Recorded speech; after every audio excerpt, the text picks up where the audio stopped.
Good evening. My name is Erin Gallagher, and I first want to thank Police Chief Hayes and all of your team who have been here. You've done a formidable job keeping us all safe, organized in traffic. Attorney Silverman, I'm going to stick my head right in the lion's mouth and say I support you. I think you're doing a great job, and I appreciate the work that you've done. I've said it privately, I'm saying it publicly now. I don't envy you, gentlemen, this task. My name is Erin Gallagher, and I don't live in Elwood, but I am a Steelman. I'm not from Jackson Township, but I have been squawked at by Betty Hibner for not leading Trump to my partner. I don't live in the village of Manhattan, yet I have perfected my gutter ball at Stone City. By all rights, I don't have a dog in this fight, but I'm here because I'm among the many people who live between 55 and 57, south of 80, who will be directly impacted by this unprecedented truck facility. It's also important to note that I'm here as a private citizen. While it's true that I've helped the Cold Waters issue a press release to help keep media away from them, all the research I'm about to show you, everything that I have done to show you tonight, I've done on my own dime with no financial support. There are no hidden agendas. Nobody has promised me so much as a ham sandwich. And I'm going to ask everybody to please be quiet, because if you'd like me to finish, we need to get through this.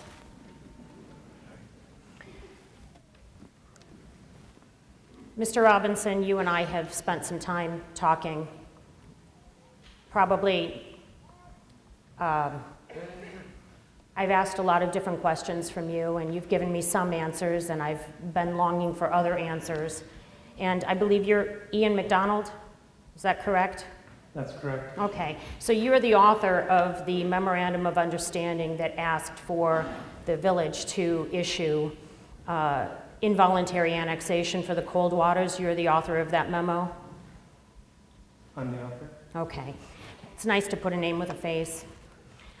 I've been spending a lot of time kind of on the sidelines trying to understand this project, and like many of the people here and probably many of you, there have been a lot of confusing information and a lot of what I'm going to call a shell game.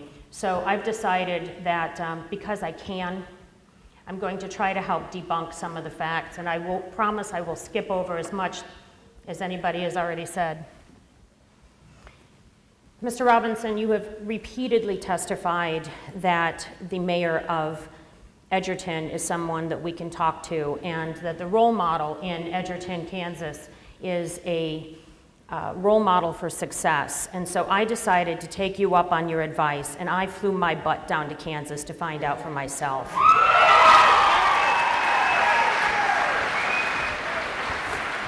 Everybody, please. Now, I've been told that you can't have audio, so I'm going to try to hold this up so you can hear the testimony that these people have given me. I have interviewed, this first one is the Gardner City Council member, Rich Melton, and he wants to talk to you about the difference between Gardner, which is the neighboring city, and Edgerton.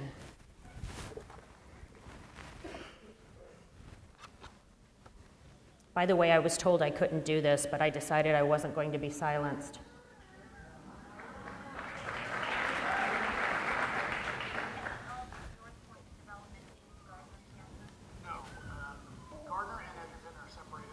If you could turn that up, please.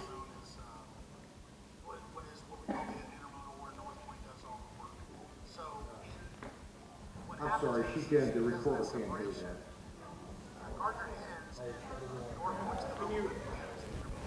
Can you just summarize what it is you're saying? Not really. Is there no way that this can be turned up?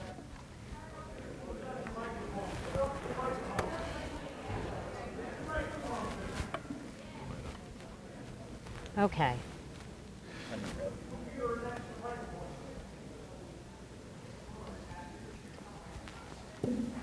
So this is Hold on. where we're at right now. Is we're on the edge of Gardner. I'm trying to turn this volume up here. I'm actually going to Can you hold on just a second? right is Is there an objection to the testimony? Is that it? Yeah, we'll object to the testimony. Okay.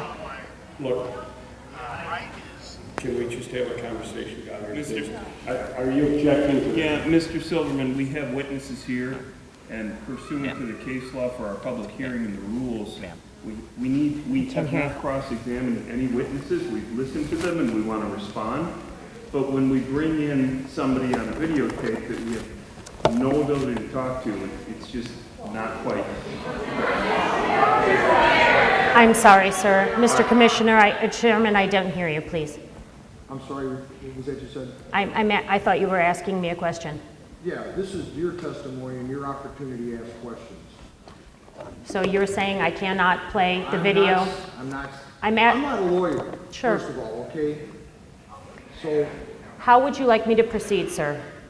can you Excuse me. please be quiet? That is enough. How would you like me to proceed? Why I don't would you- like you to summarize what the man said, if you could. If you've got, like, we're trying to enter Okay. New New testimony. testimony. I'd be happy to. I'd be happy to summarize for you. It'll actually be a little bit faster, but I don't know if it can be as accurate. But I'm more than happy to say what I think what he said. Is to summarize what he's saying for you in my own testimony? Just summarize what he said. Okay. The commission can. Okay, can so give- what they're, The commission then can give the appropriate weight to the testimony, and the applicants can also cross-examine her based upon the testimony. So I think we're okay. So what they're saying here is we have residential homes that are built right up next to these areas, okay? And I'll give you an example.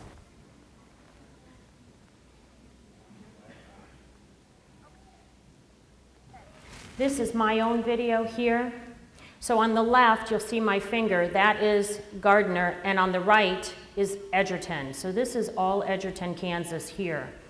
So that berm that you're seeing to prevent water from going into Edgerton is right up, literally adjacent to the border of Gardner, Kansas. And so what I'm doing here, what I'm doing here is I'm showing you this area between the two cities is actually completely flooded by Edgerton and Northpoint's berm.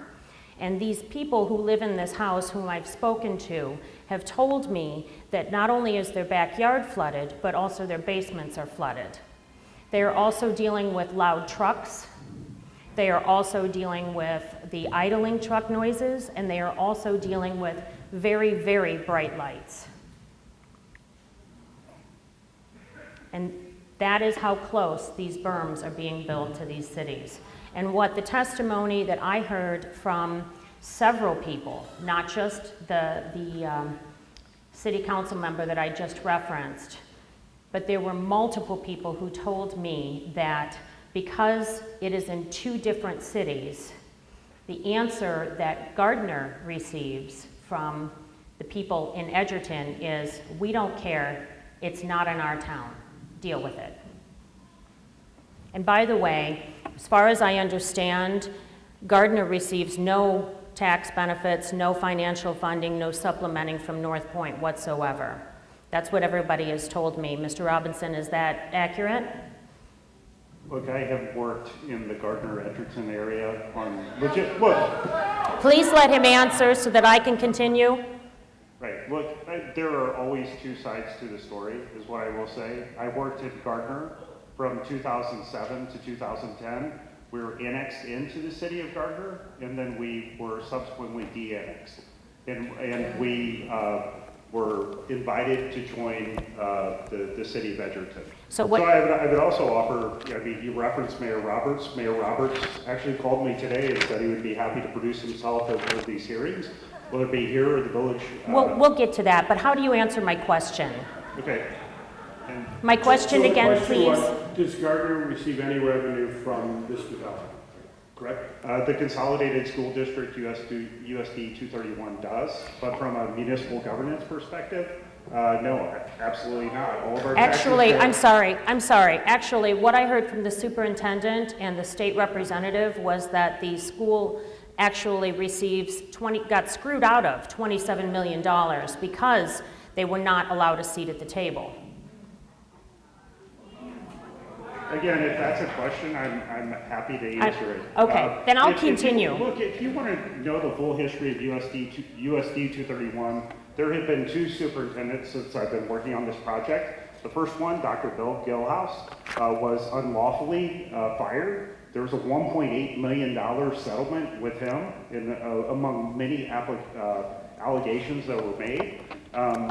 In my most recent meeting with the superintendent from USD 231, she asked me to make direct payments to Gardner Edgerton. USD 231, we said that we'd be happy to do that. Then on the advice of bond counsel, what we were told is that it would violate state statutes.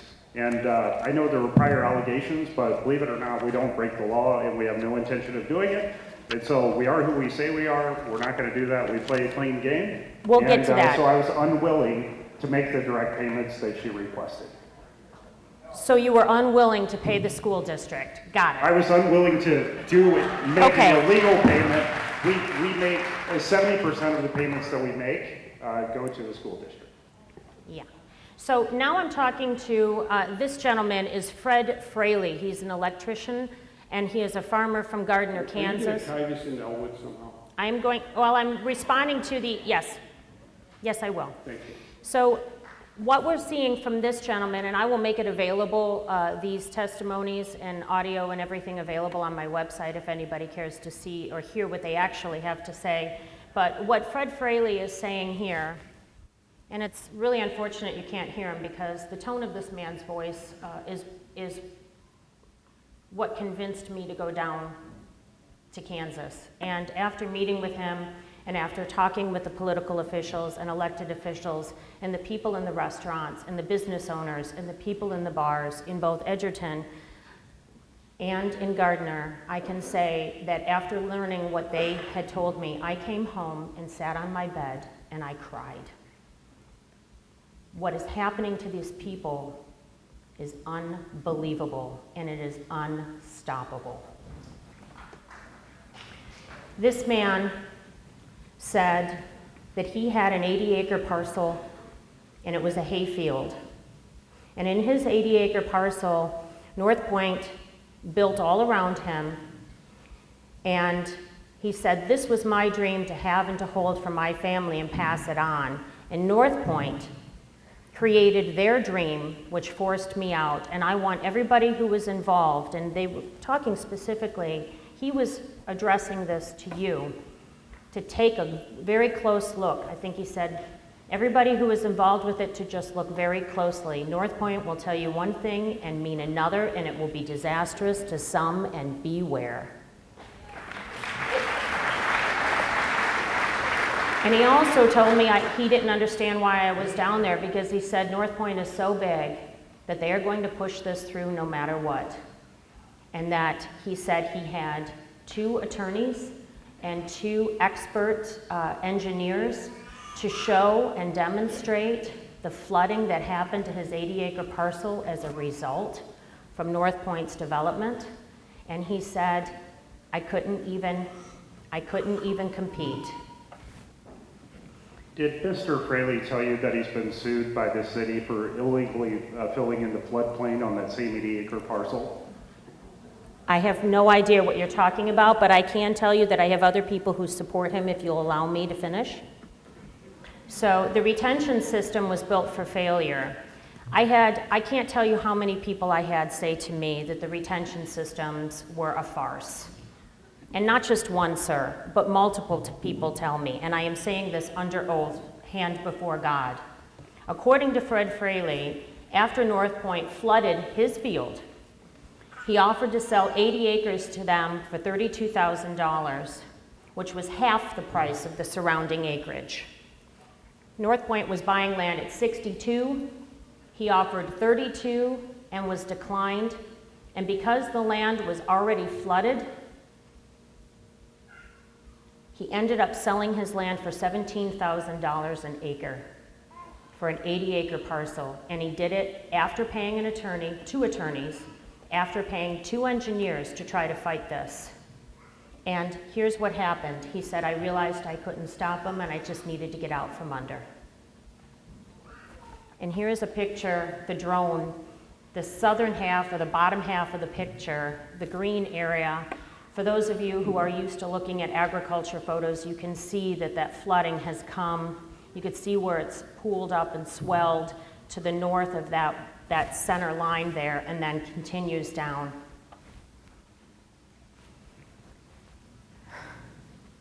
Look, we're looking at these slides, these are getting awfully personal. Okay. Let's try to keep to the facts and try to keep. All right. So this is, you're not going to be able to hear him, but this is, excuse me. This is the new mayor of Gardner, and he's demonstrating what the retention ponds look like. So here is an example of Northpoint's development, and then over to the left, and when I was doing this, it was just me and my little iPhone camera. I wasn't aware what he was going to do.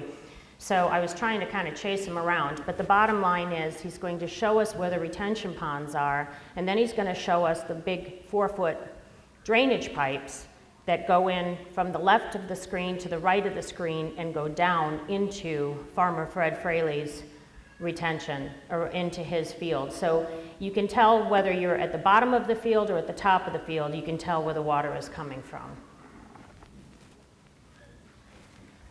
This is what I found when I went to Edgerton. Edgerton's retail consists of everything that you see right here. It is a gas station, a liquor, tobacco store that are adjacent to each other, and a bar. Let me quickly show you some of these houses in Edgerton, and this is what is considered the business district. This is downtown Edgerton. These are just random in no particular order and no particular photographic skill.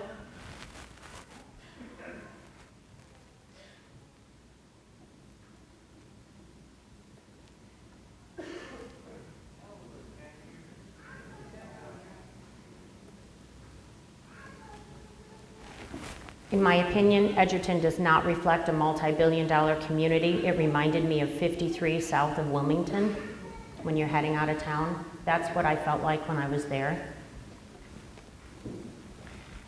So this Rich Melton, sorry I cut your video with your eyes shut there, sir, but Rich Melton is also a realtor, and one of the things he explained was that the property values between Gardner, Kansas and Edgerton, Kansas are really substantial. A 3-bedroom, 2-bath house in Gardner, Kansas runs about 170 to 230, but in Edgerton, where all of this development has occurred, it runs about 110 to 150 for the same 3-bedroom, 2-bath house.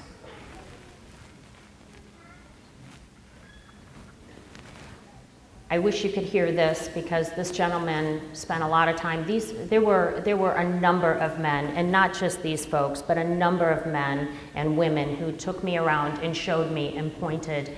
But what he's saying here is that the money that was being invested was also being reinvested into Northpoint. So the dollars, all of these tax benefits, were not going to the residents where people live.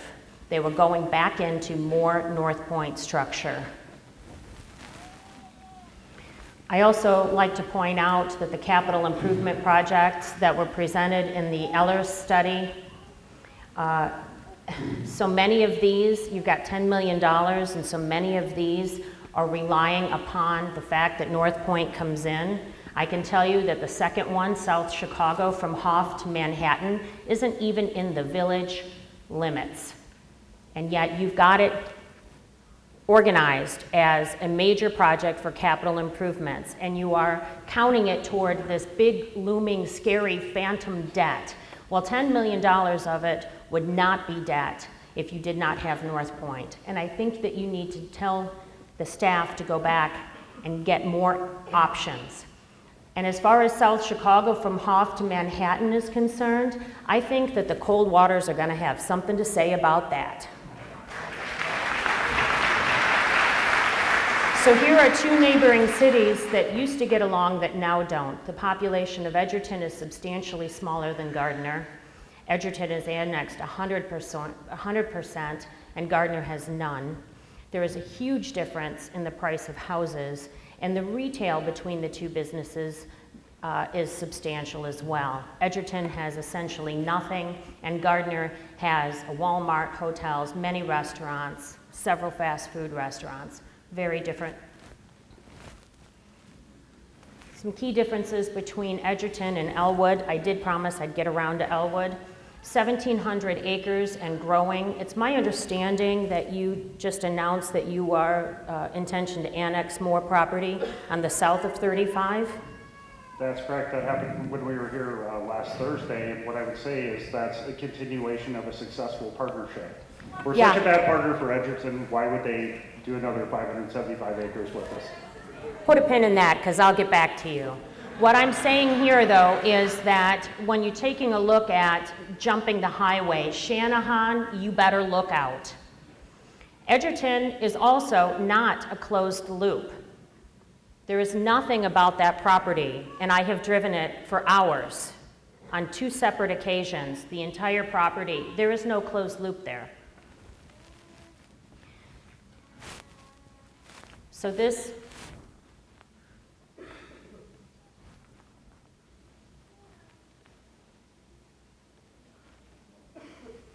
is a drone video that was taken for the city of Gardner. Gardner has had so many traffic problems as a result of Northpoint that they are incurring intense, costly upgrades, including this, which is the intersection of I-35. You'll see it from the right of the screen. The cars pile up, and you can see there they're trying to turn left. So they're turning right in a quick left onto the frontage road. This was taken by an independent third party and presented to the city of Gardner in an effort to determine what the costs would be to replace and repair and improve this interchange. So the result of Northpoint being good neighbors is very costly to the people who are on the other side of that stick.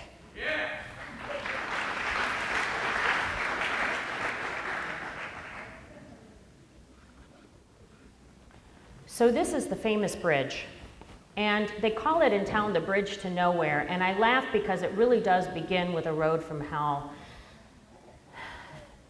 The bridge comes over one set of railroad tracks, but there are actually two sets of railroad tracks. And if you look at this video, this road is in awful disrepair. This is a terrible gravel road, and in the top left of the screen you see my photo of the big pothole. That is a huge pothole that would break an axle. And I had to drive around it, but now you're on the bridge. And the problem with the road is you'll see that there is no shrubbery, there is no archway, there is no entrance, there is no closed loop. This is what happens, that road is so terrible before the bridge because it is a multi-jurisdictional Edgerton and Gardner boundary in Kansas. And that is what happens when parties are left out of the discussion. So you're seeing, now here you're over the bridge, nothing. You got roads in and out on both sides, you see no archways, you see no closed loop. I mean, there are in the park, once you get in and back and around, see there's another intersection with no archway or closed loop designation.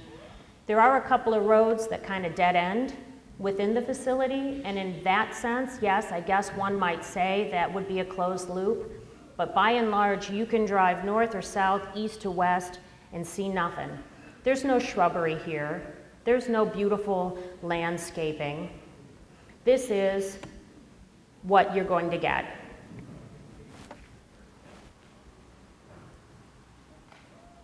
And I'm just going to stop this video here because there's nothing more to it. Now, I know that we've had some discussions about truck traffic, and I understand that you disagree with the trans-system traffic study, but the reason why I'm choosing to cite this one as opposed to studies that have trucks that are just going over the bridge is that I think we need to take a look at the entire area, and that's what this study does. It suggests 22,400 trucks a day and 30,000 trucks a day and in the entire area of Baseline Road, and that is exactly the same road that they're proposing trucks will go along. So we need to get serious about some numbers. There are different numbers in different ways. There are different ways to skin this cat, and a lot of them have to do with where. Trucks over the bridge, 10,000. Trucks down this road, 15,000. Well, this is an actual study of a broader perspective, and I think that that needs to be taken into consideration. Somebody else mentioned this, so I won't spend a lot of time on it, but if everybody can take a deep breath.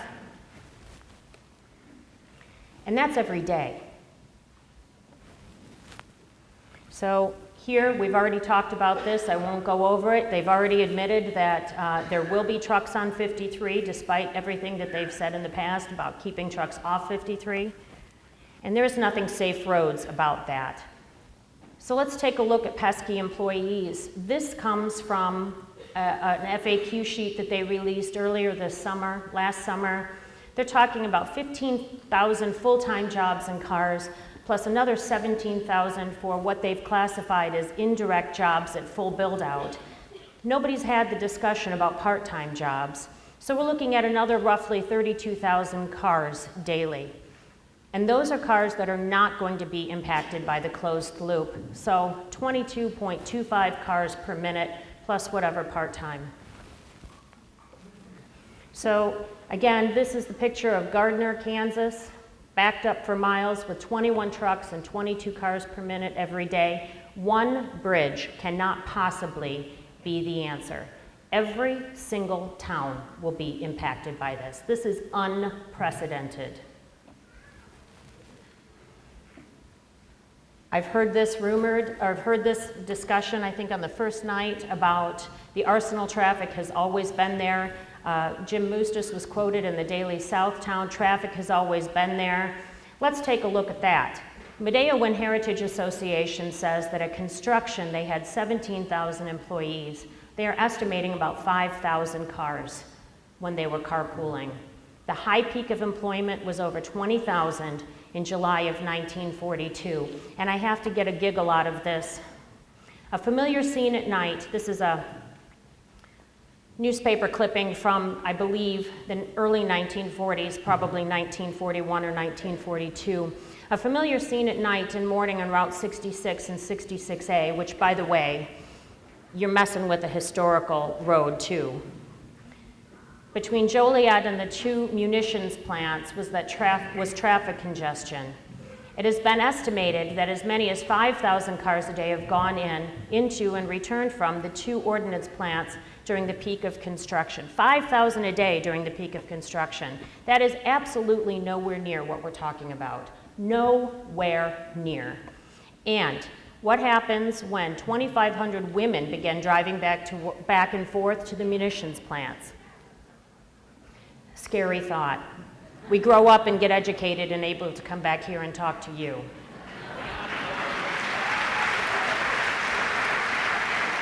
Please, if I may continue, the deadly statistics. This is another multi-jurisdictional mess. This is my photograph. Northpoint funded traffic counts did not include one of the deadliest intersections in Will County, and is right out the back door, and it's Kirstein's Curve. In 2017, there were 3 fatalities. In 2015, there was a single fatality, and in 2014, there was a double fatality. And I have to tell you, I was on site for all of those crashes. It is not pretty being the first person to arrive on the scene.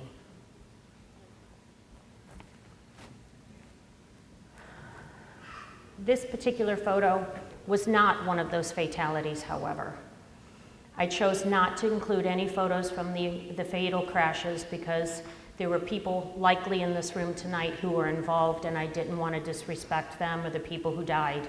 So instead, this is a photo of a woman who she and her 3 children were all transported to Silver Cross Hospital with what I have come to understand were non-life-threatening injuries.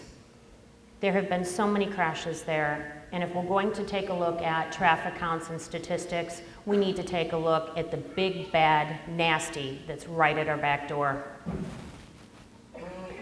So when you're talking about 21 trucks and 22 cars a minute, traffic pressure will likely impact so many more locations than just 53. And this is based on my numerous discussions with people in Kansas, as well as what happened at the I-80 Rush meeting that Scott Slocum from WJOL hosted, thankfully. Another thing, directional lighting. That means say goodbye to stars. We've heard Mr. George, is that your name, sir? Mr. George? We've heard Mr. George say that the directional lighting on warehouses is so very different than the intermodals and it's not comparable. So I've included photos from directional lighting here so you can see how bright it really is. Shalimar, this is what you have to look forward to. An example of directional lighting as seen by the neighbors next door. This is about, I'm guessing it's, I'm not sure if it's 1.5 miles away, but it is the warehouse as seen from an apartment complex. I have to laugh at Model for Success when it comes to Edgerton's closed loop, because again, I saw nothing there that reflected a closed loop. None of the pretty pictures, the drawings and illustrations they provided to us were zero, big fat zero. Also, in the bottom of this, it says it generates valuable revenue that the city relies upon to operate and provide services to residents. Those services included trash, water, and sewer. Oh, and a senior lunch. They do a senior lunch in Edgerton as well. So these are all the areas indicated by the yellow arrows that I was able to access the closed, so-called closed loop with my little car, and there were many trucks right along with me. It's not a closed loop, and none of those pretty pictures. This is what I heard from a lot of people. We have been playing single A ball against a team of all-stars. They referred to this as a fan dance, a striptease. They are professionals at pitting cities against each other, and they are experts. They can prove any point we want them to prove. And that's one of the things Mr. Fraley told me and other people told me repeatedly is, you're flooding my land? No, we're actually subtracting water. So these are some of the things that, according to the people of Kansas, referred to when they talked about all-star skills. Deliberately separate communities. Seek out small, inexperienced village boards who willingly defer to their experts. I think one of the people actually used the word gullible.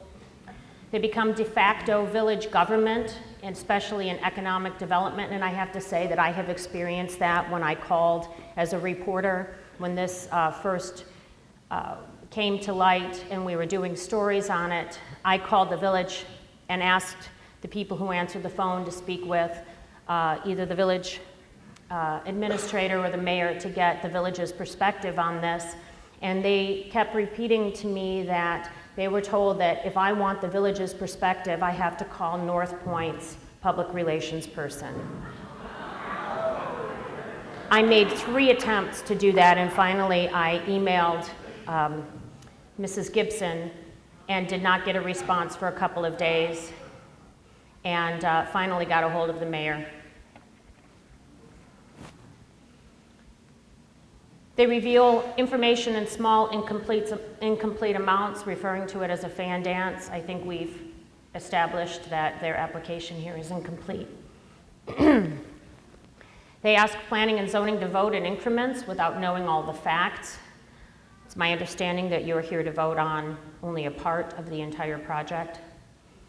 Revision after revision of the annexation agreement contain fewer and fewer benefits to the town. You got to keep a real close eye on everything. Rumors, scare tactics, convince people that they have no choices, seek approval on project in small stages so that they can later apply the, well, they're already here, we might as well keep going. Avoid community-wide discussions, seeking smaller format meetings to keep parties guessing and control information. Neighboring towns, townships, and school districts don't get a seat at the table. They bribe with heavy pre-funding, which cost village future excessive revenues, TIFs, and abatements. They're talking to me about 100% tax abatements and reoccurring. They bribe with heavy pre-funding, which costs the village or cities future excessive revenues. Promise green space and community centers, which are still owned by Northpoint and can be developed at any time upon their pleasure, and that the promises are eventually fulfilled at their discretion. We have a lot of labor in the room tonight, and I just want to say I'm very glad you're here. This is not an anti-labor discussion. In fact, I can tell you that in 1966, my father was drafted during the Vietnam War, and when he came back from the United States Army after serving for 2 years, there was not anybody who wanted him. Nobody wanted to give him a job because he was a service member, and he was fighting a war he didn't believe in anyway. But it was his union that got him his job back, and it was his union that got him his fair pay. And so if anybody ever again accuses me of being anti-union, I'm going to say that you need to say that to my face. These people in Kansas supported that. They were afraid to talk on the record. They said vendors do not like working with Northpoint. Vendors' supervisors were threatening to quit because of their relationships with Northpoint. I was not able to track this down, but allegedly there was a shipment of concrete from St. Louis to undercut the cost. St. Louis is about 300 miles away, and they often referred to them using words like arrogant and difficult to work with, and we haven't experienced that at all, have we?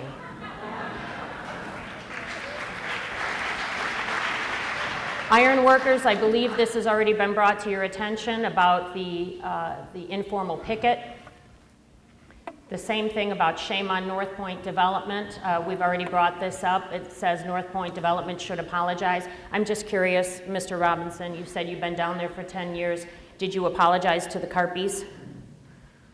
What I will tell you is that this is a project in Wentzville, Missouri, and this was a result of a dispute between two local carpenters unions, it was a jurisdictional issue. What I will tell you is that this project was delivered with 100% union labor because a promise made is a promise kept with us.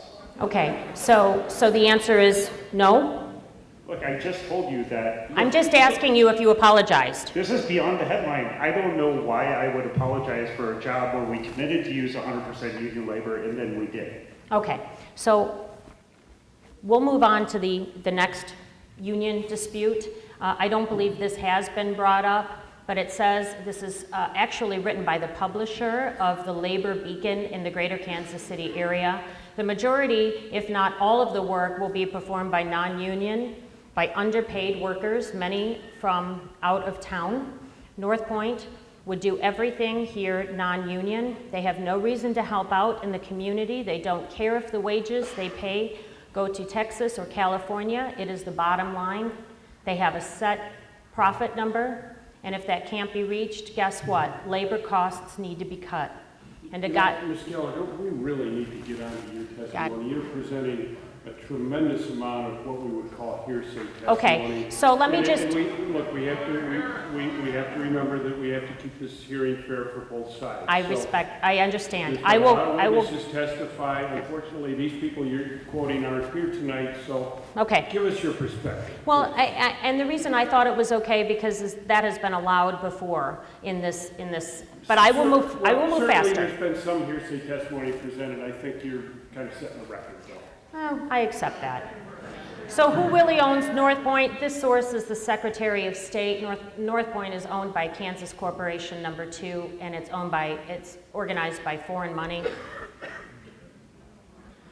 these undisclosed foreign investors, and that's not uncommon, as I understand, and you would probably know as well, that a foreign liability company does not need to designate where the money is coming from. So it could be coming from Canada or it could be coming from cartels. We don't have any way of knowing.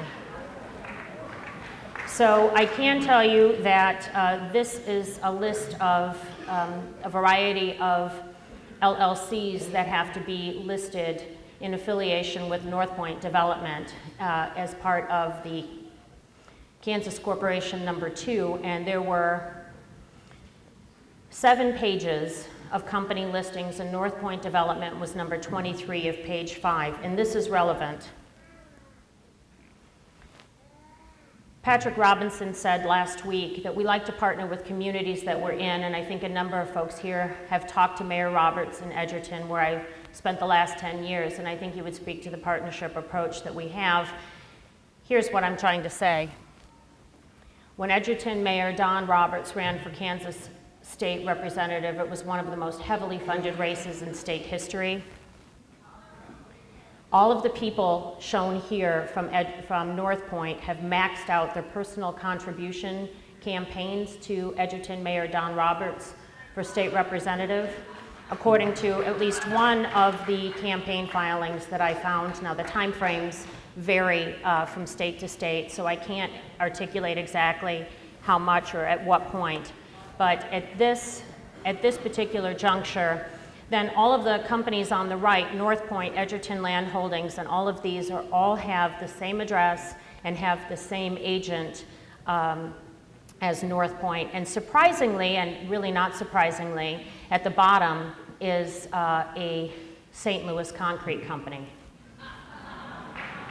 So the point that I'm trying to make here, gentlemen, is that Northpoint is privately owned by undisclosed foreign ownership. There's no rail. It's 100% trucks. Unlike, we've been complaining a lot about another project in town, Centerpoint, but they are publicly traded. They are owned by a California pension fund, American money. They have intermodal with rail, and thank God for railroad. We need railroad.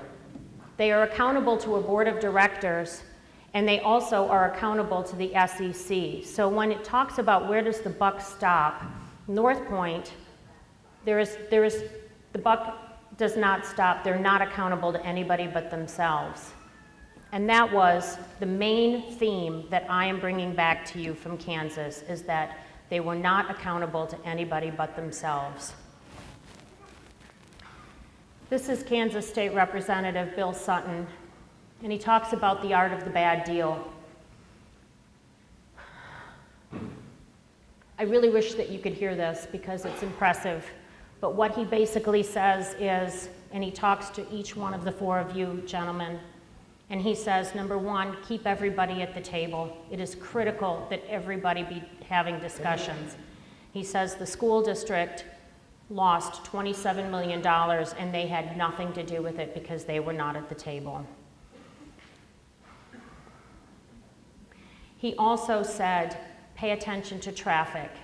It's not just in one area, it's going to spread and spread and spread, and that traffic is critical, and it's everywhere, and he said you have to pay very close attention to it because it's a matter of life or death. I have to take a giggle at the graphic that says that there's no risk to taxpayers because the shared economic success is not displayed in Edgerton.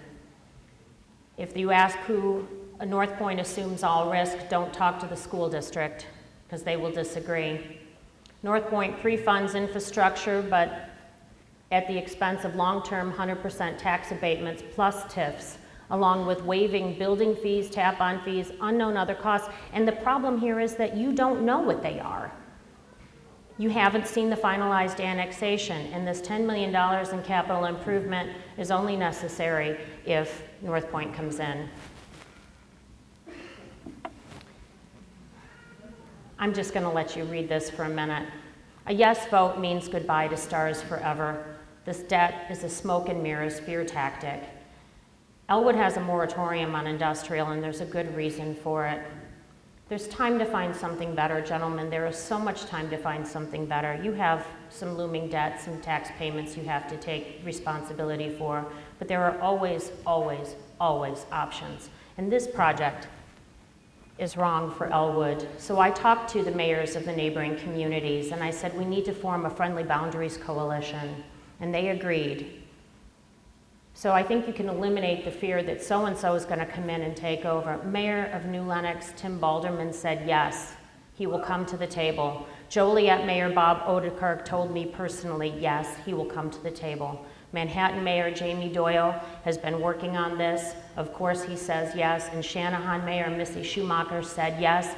And Elwood Mayor Doug Janko, I welcome you to the table. We want to have everyone at the table. This is not a small thing. And at the end, this is the wrong project. It is most certainly the wrong developer. It is most certainly the wrong location. Northpoint is not a good neighbor.